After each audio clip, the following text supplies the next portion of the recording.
Cashier area. Ang cashier area ay dapat panatilihing malinis, maayos at walang alikabok.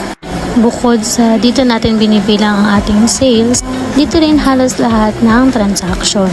Ang pananatiling malinis ito at ang mga resibo ay mga nasa tamang lugar ay ang pagkakaroon ng mas maayos na pagtatrabaho.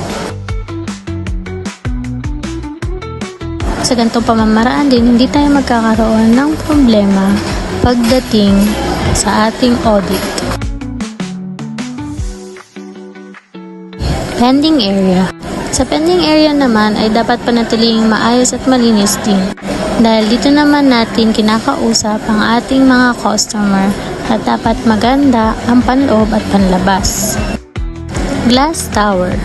Sa glass tower naman panatiling walang alikabok, malinis at nasa tamang lalagyan ang mga display upang organisado at makita ng mga customer ang mga gusto nila o makapag-browse sila ng maayos sa ating mga available items and products. Gantong pamamaraan, mas mapapadali natin na may offer ang mga ito.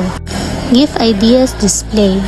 Bukod sa dapat walang alikabok ang loob ng mga baso, tumbler at ang ating mga pillow, dapat din maganda ang pagkakaayos ng mga ito upang mas mahikayat ang ating mga customer na tumingin at bumili sa ating mga produkto. Panatiling walang alikabok, maayos, malinis at nasa tamang pwesto.